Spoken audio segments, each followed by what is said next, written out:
So apparently there was just a meeting that Brian Gutekunst had with some media in Phoenix where the league meeting is taking place. And there hasn't been any videos put out. I don't know if there will be any video of this conversation or it's just going to come out from all the reporters who were there.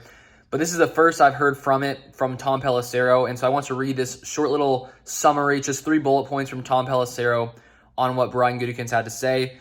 And obviously, the big discussion right now is still what's going to happen with the Packers-Jets trade. The Jets talked a lot earlier today. The Jets, clearly, their plan is Aaron Rodgers. They didn't say his name officially, but they said that, trade talks obviously haven't finalized, but they feel like they may be making some progress, but there's still a standstill. But Robert Saleh, Jets coach, said that he's not worried. He said that he could even come in late in training camp. So it still seems like people are, there's a standstill at the moment. But here's what Brian Gutekunst had to say. According to Tom Pelissero on Twitter, he said this: Packers GM Brian Gutekunst just met with a small group of media here in Phoenix. No timeline on trading Aaron Rodgers, hoping soon. Doesn't necessarily need a first-round pick. So that is interesting because we have heard that the Packers wanted pick number 13. So has this changed? Or I'm not sure. Maybe it changed. Maybe Brian Gutekunst is willing to get less than he had initially. Who knows? Maybe he just means now he'd be fine with their 2 second-round picks because they made that trade, trading away Elijah Moore, now have 2 second-round picks. So they have 42. Is it 42 and 43? Or yeah, I think that's it.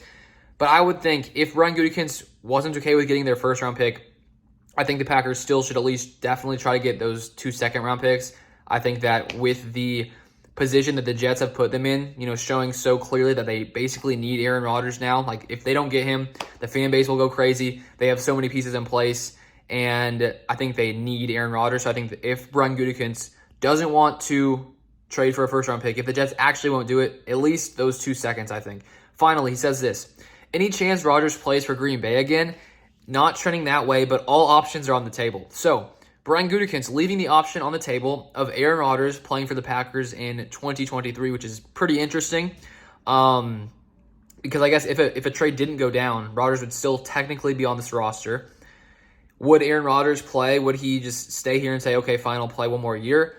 I don't know. Would he say, could he retire and then unretire to make things happen? I don't know. But that is interesting that Brian Gutekunst said that. And I think when we look at these trade talks, all the talk has been about the leverage of who has the leverage.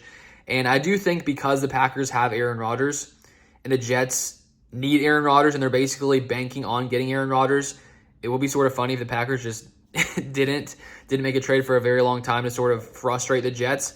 But who knows where this is going to end because now Brian Gutekunst is even open to Rodgers playing. Maybe he's just saying that because he wants to show the Jets, you know what, I'll hold off.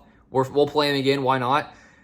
Who knows? Because I think Brian Gutekunst wants to move to Jordan Love, and I think it's going to happen.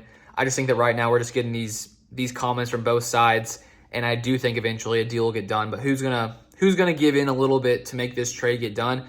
I don't know. Maybe it's Brian Gutekunst, as I said, because he just said he doesn't necessarily need a first-round pick. Is that him caving a little bit? I hope not. Hopefully he wants those 2 seconds. Who knows? But that is the small excerpt I got from Tom Pelissero on Twitter. We'll see if more reporters have some more information later on this meeting, but so far that's it.